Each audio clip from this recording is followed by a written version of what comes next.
American Dream Makers. This is Zena Krogadal, your American Dream Makers host this morning. I hope you are having a fantastic Wednesday. I do want to give a, just letting those who have been affected by Hurricane Helene know that you are in my thoughts and prayers, and we are going to get through this together. And just wanted you to know that we are absolutely praying and lifting you all up. So I didn't want to start this session without, making that known.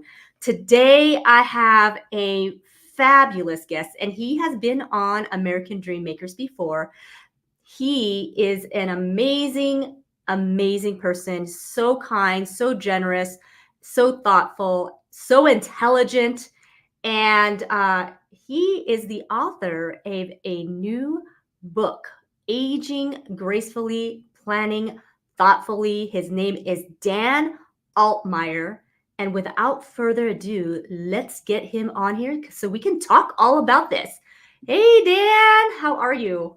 Hi, Zena. I am great. Thank you for having me on today. And it's always a pleasure to come on to your show. And I agree with you 100%. My prayers are definitely with the people affected by the hurricane. And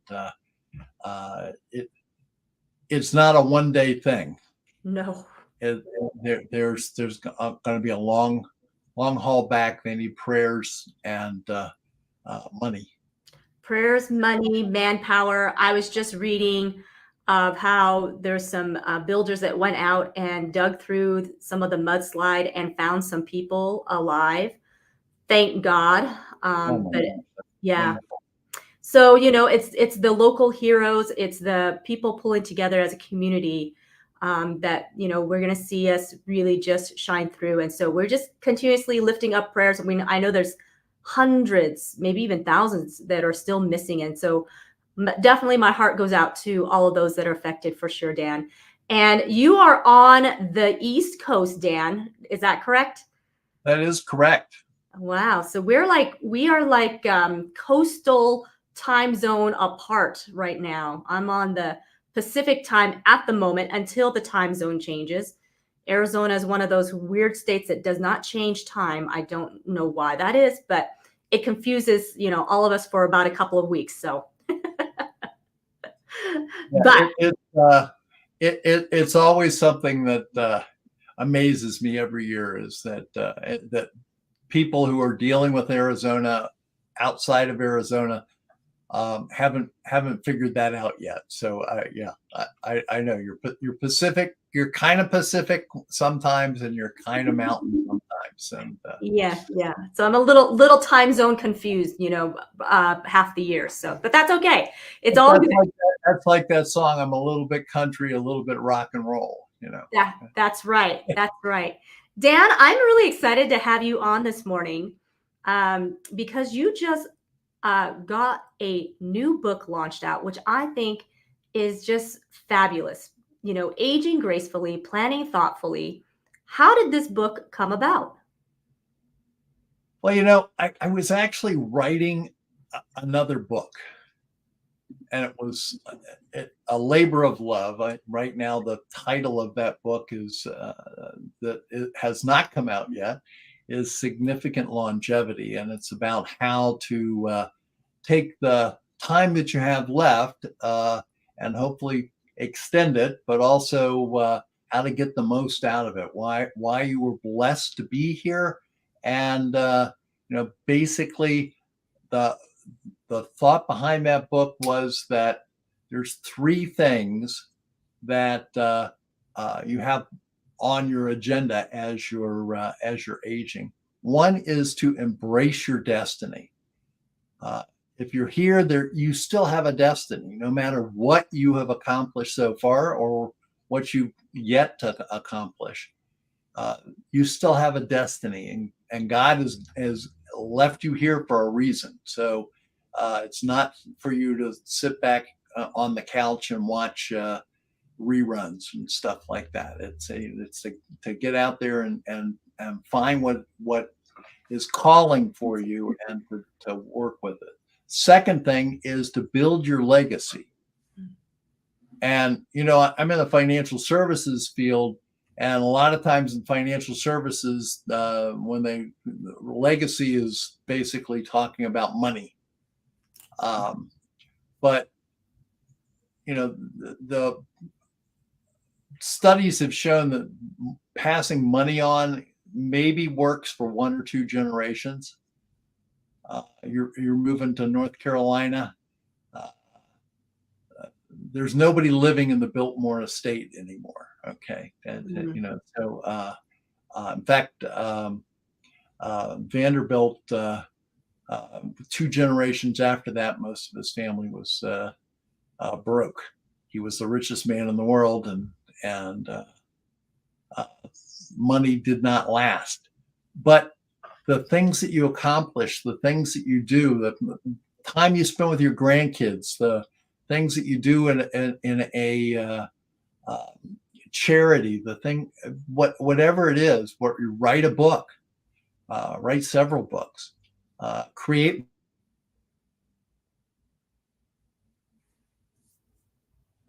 Colonel Sanders is no longer with us, but he's still with us on the street corner. So, so there's different things about building a legacy. And then the third thing is assuring your dignity. As you age, your income situation, your health situation may be different than it is when you're in your 40s and 50s. And what steps can you take to assure your dignity?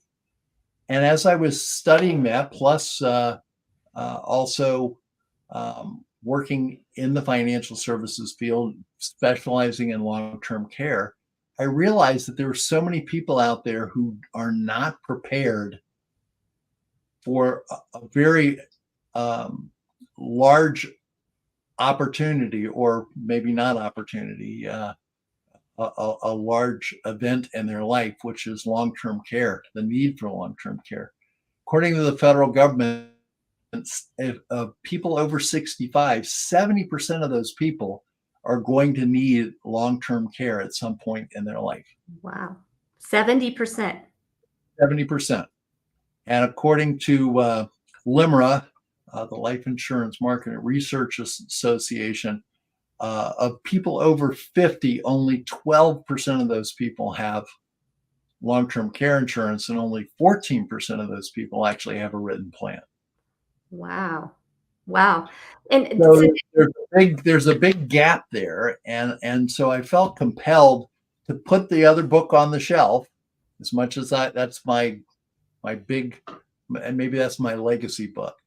But I wanted to get this book out because I wanted people to know that there are tools that they can prepare for, no matter where they are in the process, whether they're in their 50s starting to plan, in their 40s starting to plan, whether they're looking at planning for their parents, whether they're in a situation where they actually already need care. There are still ways that you can prepare, both from a legal standpoint, and also government programs and private insurance programs that can help in those situations. And so I wanted to get the book out so that people had a tool, a roadmap that could help them deal with the situation that's kind of like a black hole, and people are afraid they're going to get sucked into it if they look at it. So, a lot of people who've read it have told me it's very easy to read. It's not scary. It actually is empowering, and that was what I hoped it would be.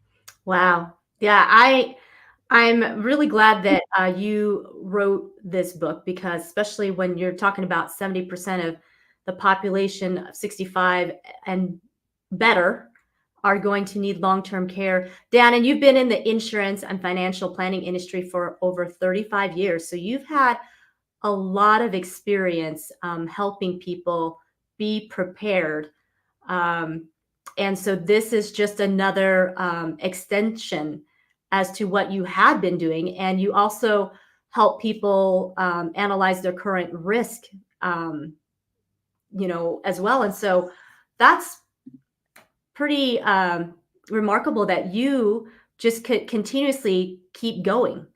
And so I really admire that. And I want to welcome our guest. Hi, Bob. Thanks for being here.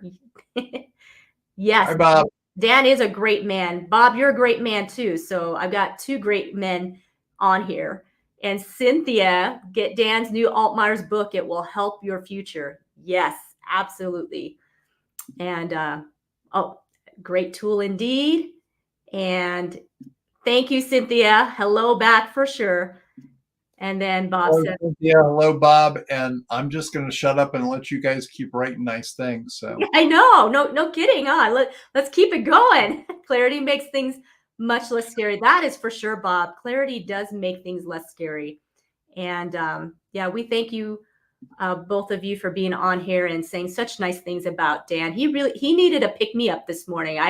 Besides coffee, I'm pretty sure of it. So so your words are even better. There you go. See? Yep. Um, the other thing that I love too, Dan, that you're doing, part of Aging Gracefully, is that you're wearing like really stunning glasses. Like those glasses, you absolutely will be aging gracefully for sure. So get Dan Altmire's book and get some Dan Altmire glasses too. You will be sure to get through this A-okay. You always look very, very put together when I've seen you. So I appreciate that as well, Dan. So your book, I mean, it just really hit me that you say that 70% of people are going to need long-term care. And I love your passion about this. Yes, looking sharp, sir, was what Bob is saying for sure. And you had touched on, destiny, that whether you thought you reached your destiny or not, if you're still breathing, you still have a destiny. Can you maybe talk just a little bit more about that? Because I feel like some people feel like they might have missed their destiny, or they feel like I'm too old, especially when we're looking at the population that your book is going to be helping. They're like, I'm at the end of my life. That's it. I've done all that I can. well, you're obviously a person who is into the Word and the Bible, and there are some people who were very old who were very successful in the Bible. Some guy named Abraham, and he didn't have a kid until he was 100. Yes. Okay, and he went on an adventure in his 80s. Okay, listening to God. Moses was in his 80s when he went back to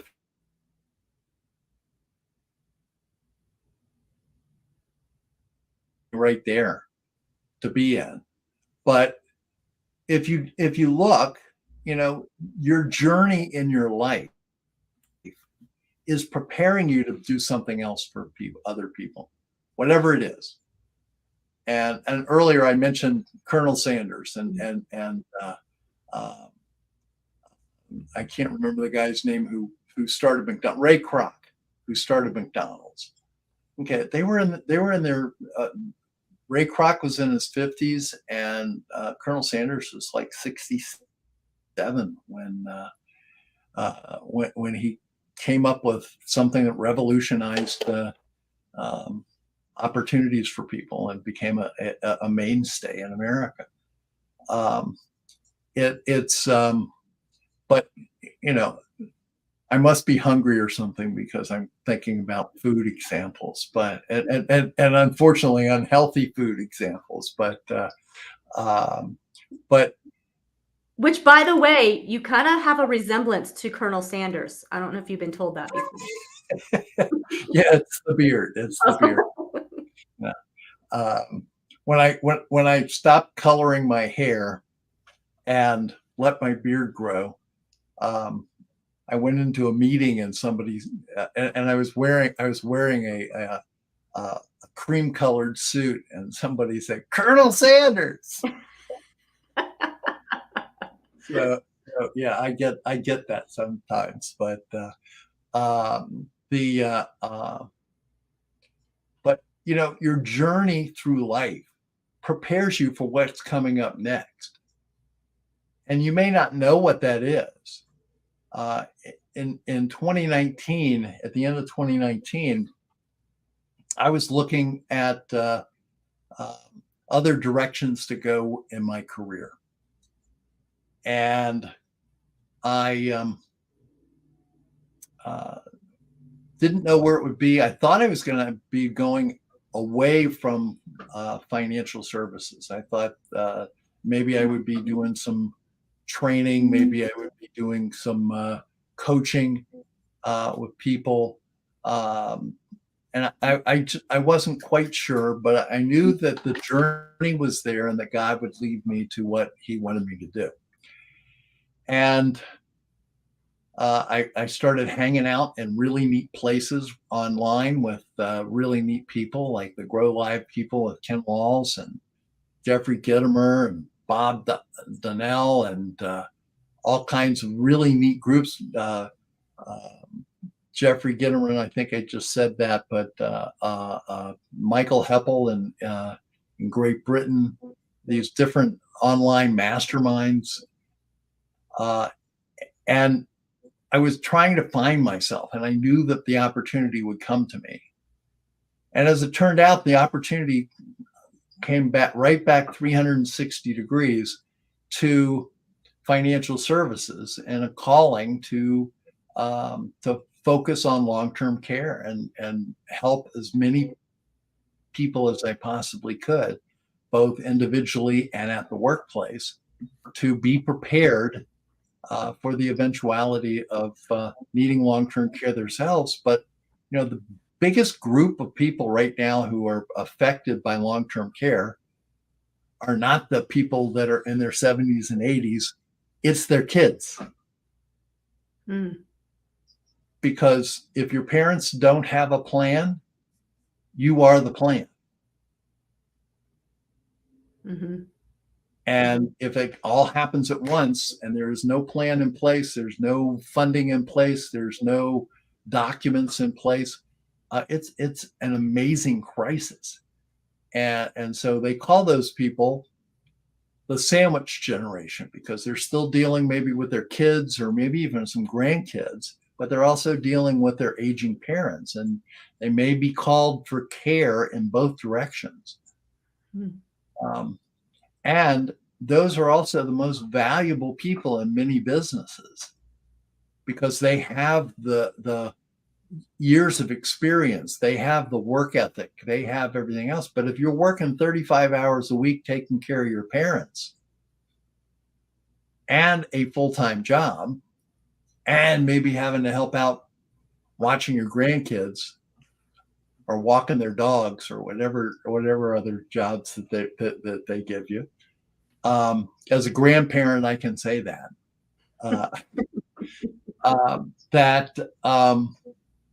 that there's only so much bandwidth that people have, and it starts affecting them mentally, it starts affecting them emotionally, it starts affecting them physically. And so a lot of companies are dealing with that group of people maybe retiring early because they're just burnt out. And so there's a vast need for this planning and looking at the issues that are there. And my book is designed to be kind of a roadmap, a GPS, if you will.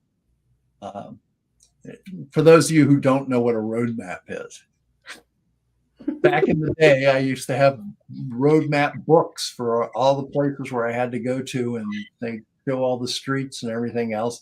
Now you just look on your phone or whatever. Right. Hi, Joachim. Howdy from hell in Norway. Paradise on earth. Thanks for joining today.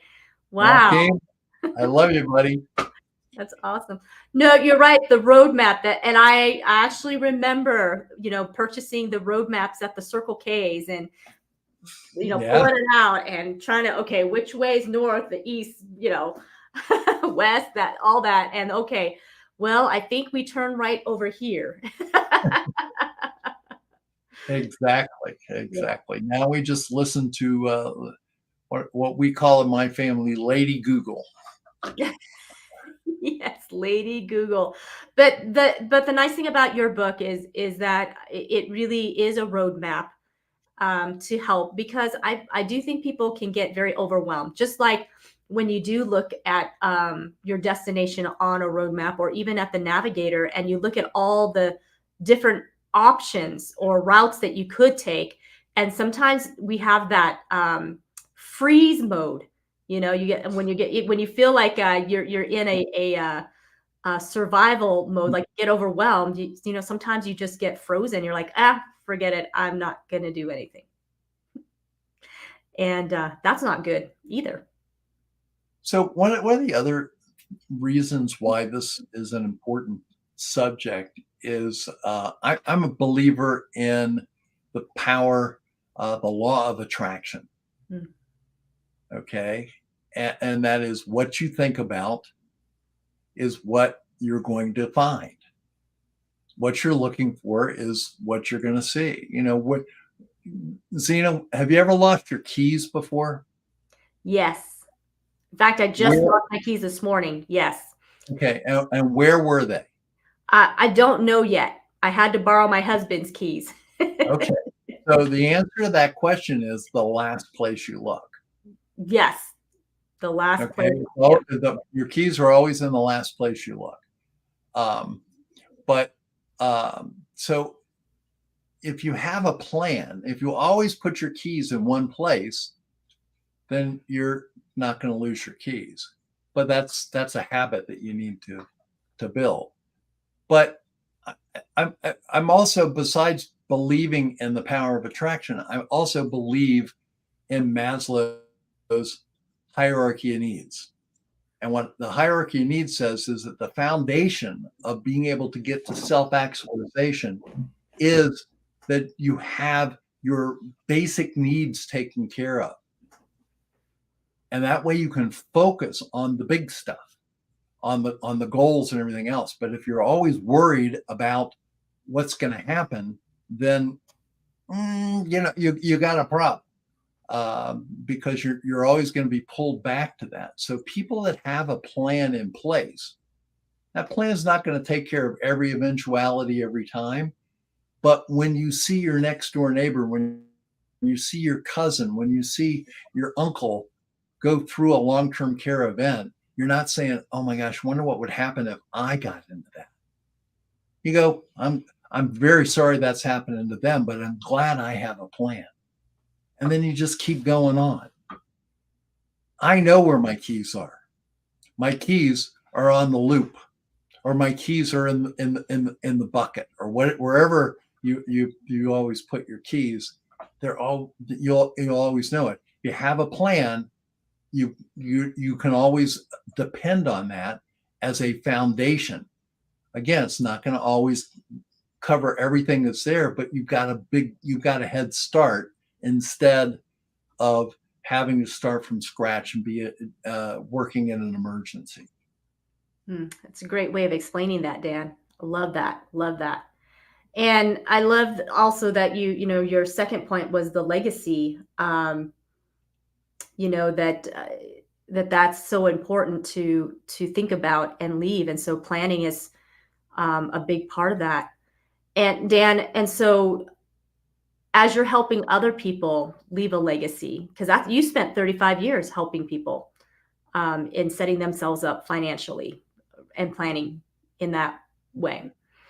Um, what is, I guess, when you've been talking to people for all those years, what is, when you say legacy, what is the first thought that people usually have, or what is the number one thing that is on their mind when they think about legacy? Um, I think they're kind of in the whole vein that I was talking about before about leaving money to people. And most people, I mean, there are a lot of people that are looking more at an esoteric level about what can I do, what can I leave as my legacy on to my family, on Earth, whatever. You know, we were blessed uh, 2 weeks ago with the birth of our eighth grandchild. Congratulations. Exciting. Thank you. Yeah, and it is exciting, and I look at them and their development as part of my legacy. Mm. And you know that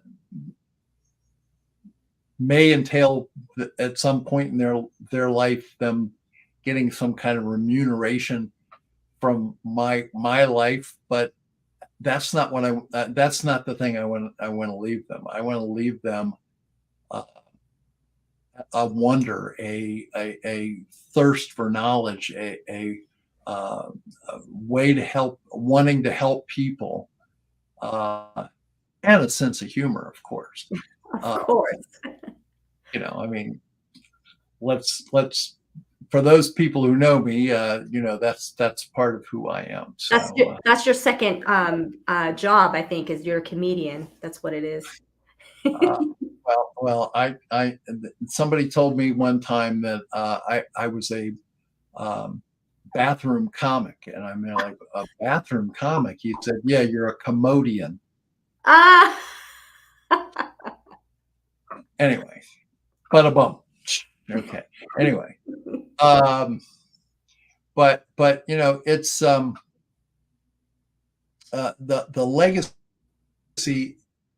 There's so many ways that you can leave a legacy, and we have so many tools to do that right now. I mean, you can take a telephone, a cell phone, a mobile device, and record yourself with ideas. You can do videos, StreamYards for people, and those are a lasting thing that can go on to your kids, your grandkids, your great grandkids. Hey, I would love to see my great grandfather telling me about coming over to the United States on a steamship from Warsaw, Poland, in 1860. That would be so cool, but I don't have that. You know, but I can leave that. I can leave that story, what I know of that, to my grandkids, my great grandkids, or I can, you know, and they can hear me talk about it. They can hear me talking to the great Xena, you know, and that's that. So there's a lot that you can do with your legacy. You can leave money to charity. But you can also be a charity. Mm. So there's so much that you can do that has your efforts live beyond you, and that's what I look at as a legacy. Mm. Your destiny may be to accomplish something, but your legacy is what you leave beyond. Yeah, I like that. Thank you for sharing that. That's very well said, very beautifully put. And you're right. It's important because it really, you know, the Bible says that we're a flower quickly fading. And boy, I tell you what, when you're young, you think you got all the time in the world, but every decade that I've hit, it goes faster and faster. It's like a roll of toilet paper. The closer to the end you get, the faster it goes, is what I was told, and I'm starting to really believe it. And so when you look at that, you think, gosh, our life here really is short. When you think about, you know, the time set, and yes, what are you going to do with that time that God has given you here on earth? And you know, are we just going to fizzle it all away, or are we going to actually do something that matters? And leaving that legacy is so important. Like you talk about your grandchildren being a part of that legacy plan, that you want to leave them with your insight, your values, so that they can build on it, so that they can build on even your jokes, that they can do better, that maybe they can make money as a comedian then, you know? That's I think we'll just leave it at maybe they can do better. That's probably the easiest bar for them to jump over. But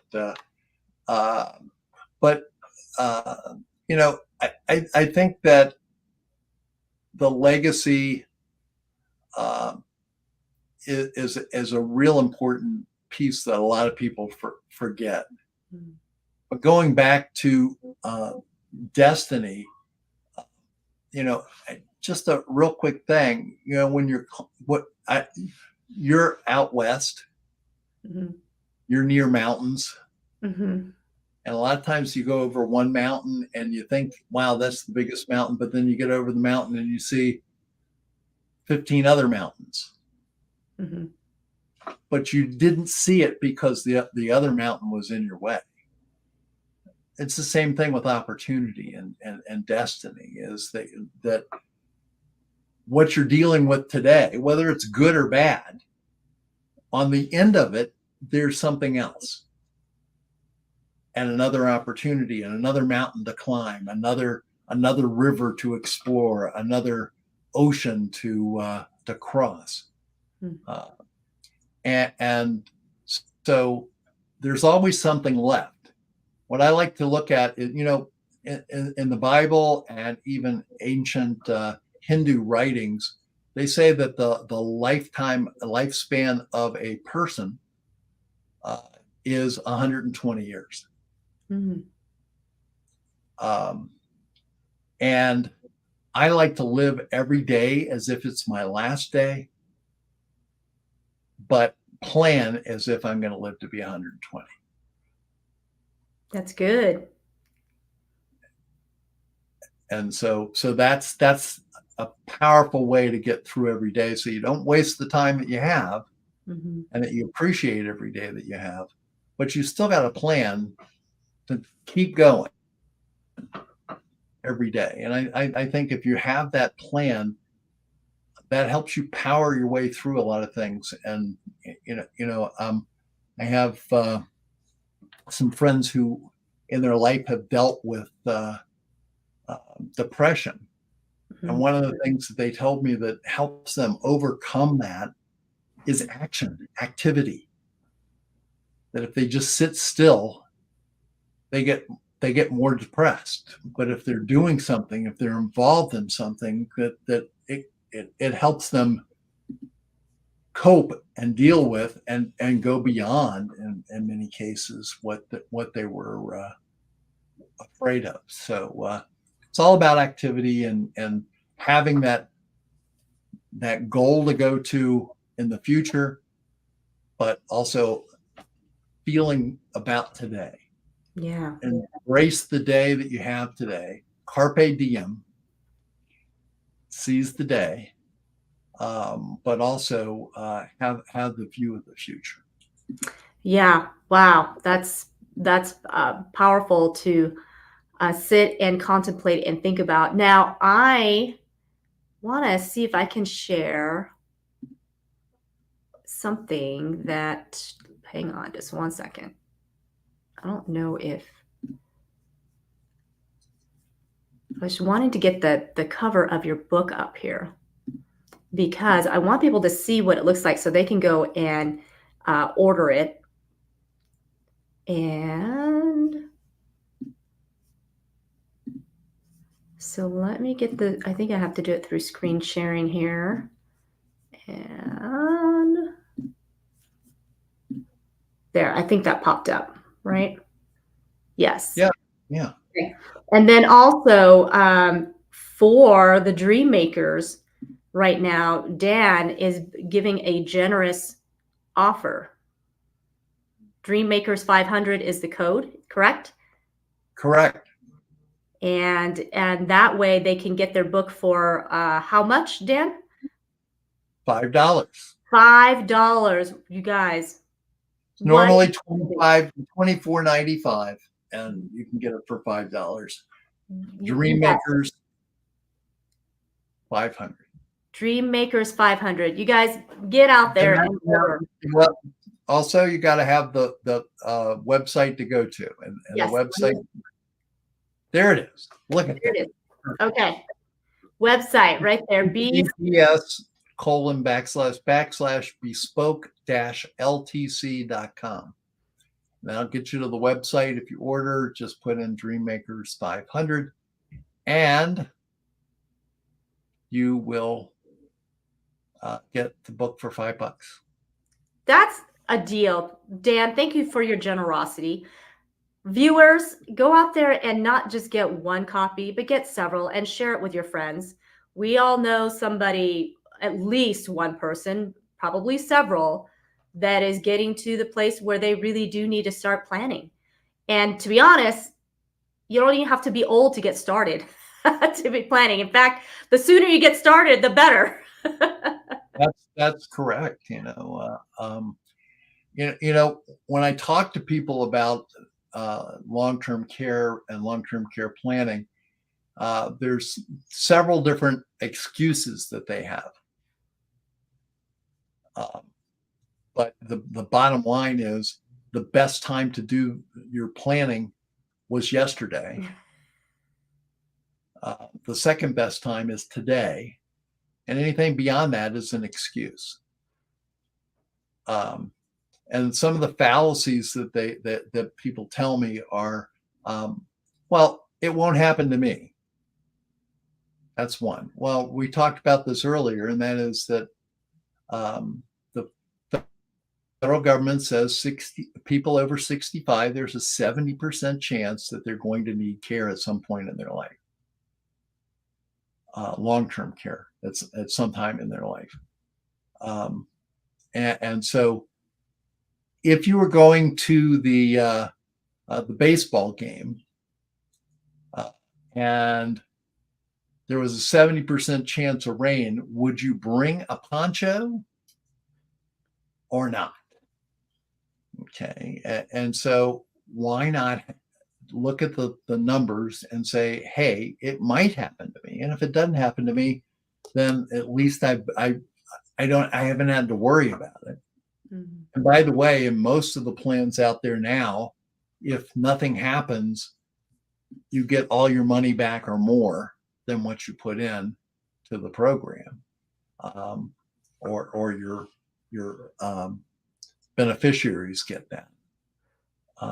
Another thing I hear is I'm too old. There are plans out there that can help people in long-term care situations that are as young as 90 years old. Okay, wow. So you're not too old. You may be too old in some respects, you may not. But the thing is, don't say I'm not going to look. Look and see what your options are. Okay, no matter how old you are. Another is that the plans, all the old long-term care plans, always go up in price. Well, a lot of plans that were designed on a health insurance model back in the 90s and the early 2000s have seen rate increases, but again, so have health insurance. But while those plans are still in effect, and there still are good plans like that as an option for you, there are other plans where you can pay for 1 year and it's done. You can pay for 5 years and it's done. No guaranteed, no rate increases, 10 years and no rate increases. So there's options out there that are available. And one that it was a big fallacy that I hear a lot is, well, there are not a lot of companies offering long-term care insurance. There are actually more companies offering long-term care insurance every year because it's a big need. And they're designing new plans, not the old type plans, to adjust for the needs of the people today. And then the other one that I hear a lot is, well, I've got a lot of money in my qualified plans. my 401k, my IRA, whatever. But the problem is, if you're pulling money out of a 401k, you have to pay tax on that. Mm-hmm. And if you're paying $10,000 a month for care, that means you need to pull out like $14,000 a month to pay for the care and your taxes. So the money goes quicker because taxes are involved. There's ways for you to position some of your money, just a sliver of your money, into long-term care, so you take care of that risk, so that that money is paid on a tax-free basis, as opposed to a taxable basis. So there's lots of reasons why people say they're not going to do it, but you still need to take a look. After you take a look at the options, if your best option is to stay where you're at, hallelujah. But if not, they say, oh, that's another thing that people say to me is that, yeah, I did that like 10 years ago. Well, 10 years ago, there's been a lot of inflation since 10 years ago. There's maybe you're in a different house. Maybe you have different things going on that you need to deal with that you didn't have to deal with 10 years ago. Maybe, do you change your will? Do you change your other insurances? Yes. So you should review your documents and your plan, and if you have any insurance plans, on a regular basis, especially when you have a major change. You move from one state to another state. Well, you've got a will, but it's a Maryland will, not an Arizona will. And so there may be differences that are in there. So you should consult an attorney for that. So there's a lot to look at. And one of the ways, the worst plans is to do nothing. You do nothing, you get nothing, right? Well, no, it could be worse than nothing. It could be, wow. Yeah. Well, that's I guess that puts that into perspective. It could be worse than nothing, be in the negative. Something that you also said, the third thing that was really important was assuring your dignity. Yeah. Dan, expound on that just a little bit more. What does that mean? Well, that's how I got to long-term care, because that's the biggest issue around dignity. A lot of people, unfortunately, lose all of their assets. They end up having maybe even family members lose assets taking care of them. Maybe they don't have a plan. Maybe they live someplace, but their family members live throughout the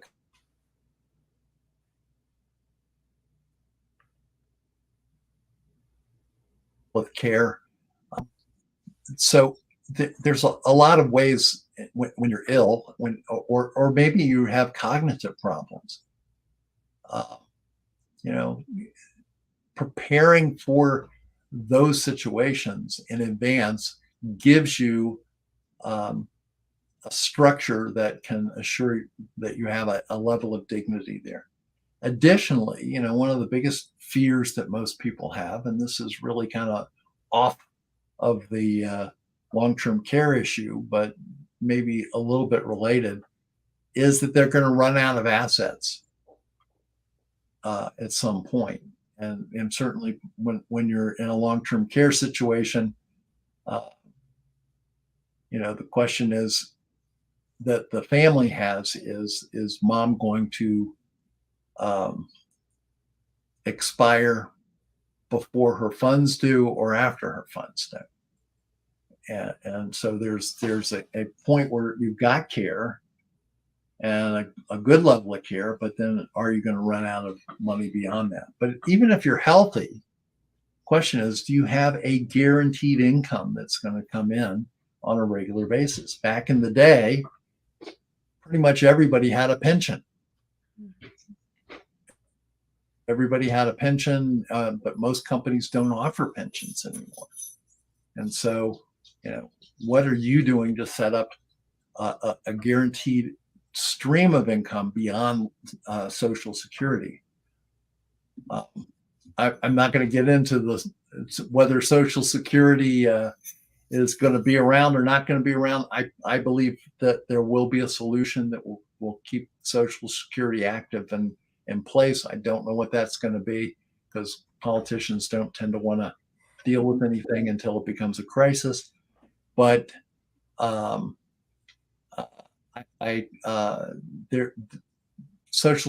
living just on Social Security as your base of income is a scary place to be, even if nothing negative happens to the current program.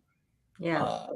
So, how do you set up a stream of income so that that you're on an ongoing basis, that you're always going to have at least your basic needs taken care of, instead of worried about, do I buy food this week or do I pay for my medicine? Right. Hey, Tom, thanks for being on here. Yes. Hi, Tom. Everyone needs to get Dan's book, and he's giving that generous offer. Dream Makers 500 is the code at the website that is right behind Dan's head there. And I put it in the chat. I put it in the comment section, the website. But go get your copy of your book. $5 is an incredible deal to get that roadmap so that you can age gracefully and plan thoughtfully. And obviously, Dan has just a incredible wisdom and insight to all of this. So absolutely get your copy and share copies. Christmas is around the corner, you guys. Get copies. So that brings me to another thought, and that is, I was talking to a young man. He was in his 40s, and I had asked him one of my favorite questions to ask people in their 40s, which is, do you know what your parents' long-term care plan is? And he said, no. And I said, well, you're probably part of it. And he said, oh, I hadn't thought of it that way, but yeah. And I said, you ought to have that conversation with your dad. And he said, well, my dad's kind of salty. and really, I don't know how I could talk to him about that. Because I don't want him to feel like we're trying to, put him in a home or something. And I said, well, does he have any issues now? And he said, no, not that I know of. I think he's doing fine. And I said, well, here's an idea. And that is, why don't you, because as you pointed out, Zena, when you're younger, it's always less expensive to set these things up. Why don't you set your plan up and then go to your dad and say, Dad, this is my plan. What do you think about it? As opposed to, Dad, what's your plan? As an accusatory thing or a threatening thing. It's like, this is what I'm doing. What are you doing? He said, oh, my dad would jump on that because he always wants to tell me what to do. So, utilizing psychology in those situations, you don't want people to feel threatened, but the realities of life are that most people are going to need some level of care. So why not have a plan? Well, and to your point too, Dan, I mean, yes, generally speaking, it's the older population that will need long-term care, but it is also not unusual that sometimes even our young years, because our health is not guaranteed. And Nope. There's circumstances in life that can occur and happen that you end up needing long-term care, even at a younger age, that you didn't plan for. I mean, I've seen it. I've seen people, even in their 30s having major accidents or some sort of illness that strikes them. And now Right. they're debilitated and their family can't care for them because they're just, they need 24-hour health care around them. And so, as we look and as things, life has a lot of uncertainty in it. We don't know. We can take our life for granted, but the reality is that tomorrow, just like Hurricane Helene came in overnight, and didn't know where it was going to strike or anything. And the devastation's huge. And, we just don't know. We just don't know from day to day what's going to happen in our life. That's true. And in some things you just can't plan for them, period. Mm-hmm. Like no one was expecting a 500-year storm in Asheville. And as a friend of mine was telling me that they had actually had a week of rain before that. So they were already near capacity on what the system could hold before the storm got there. But let's look at another risk scenario. And that is, I'm in Maryland, and earlier this year, a large container ship ran into a bridge going over part of Route 95, going over the Baltimore Harbor. And they knew that there were insufficient, what they call dolphins, which are like barriers around the supports of the bridge. And they've known that for years, and the container ships have gotten bigger and bigger and bigger, but they have these little itty bitty dolphins out there,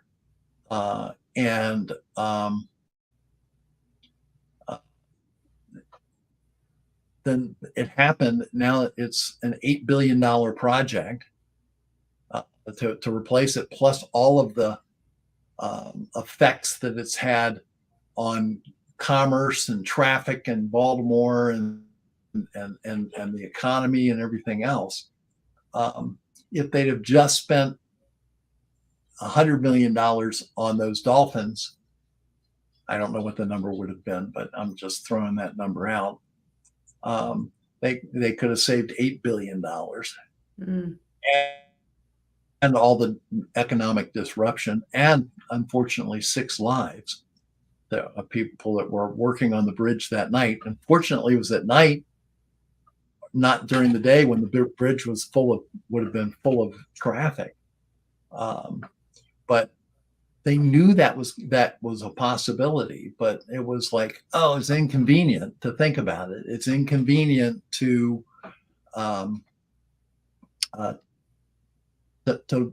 allocate that money. But I know there's got to be people right now who are thinking, boy, I wish I'd have done that.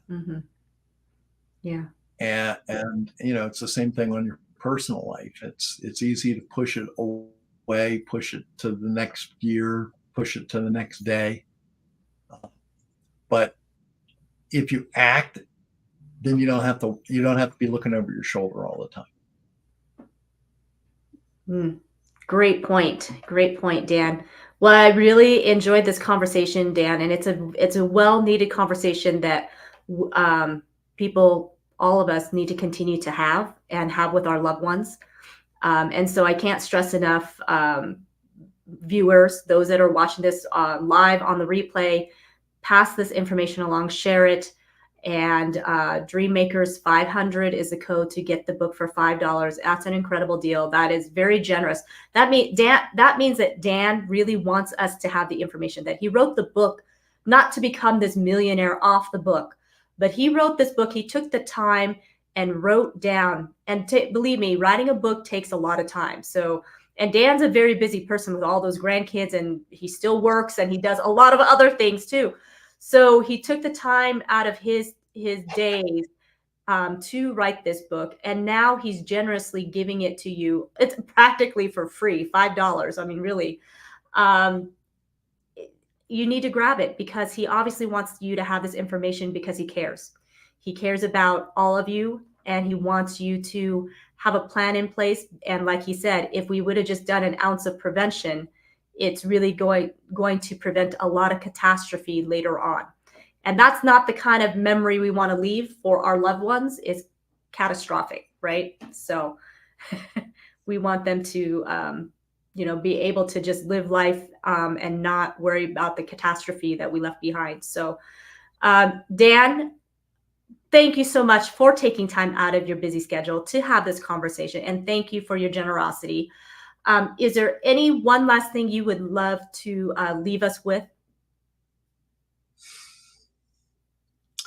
You know, I guess the one thing I would just like to leave you with is that however good or however bad today is, that you're blessed and that God loves you, and your future is bright. You just need to find it. Mm. Thank you for that. Wow, that's awesome. So get a hold of Dan at championhumancapital.com. Or you can look him up on social media. Dan is on social media, you guys. The Dan Altmire. You can get a hold of him and connect with him. You can tell he is a nice guy. So get connected with Dan, and he can help you along. Thank you again, Dan. We will say goodbye for now, but it won't be the last time, because I just love having guests like you on that just have big hearts to share, and that's the only thing on your agenda, is that you just want to help people. So thank you again. Thank you, Zena. I appreciate the opportunity, and I look forward to seeing you, especially when you move to the East Coast. Yes, I look forward to be able to see you more often too, because we'll be a lot closer. So Exactly. for sure. All right. Goodbye for now, and we'll chat a little later. Guys, thank you so much for being on here. Really appreciate you joining American Dream Makers, because I do believe that the American dream not only belongs to all of us, but you can not only achieve it, you can also go beyond it. And Dan absolutely talked about how we can even get the American dream to continue in your legacy. So thanks for being here. Go out there and live that American dream and help others to live it as well. So have a great one, and we'll see you next time.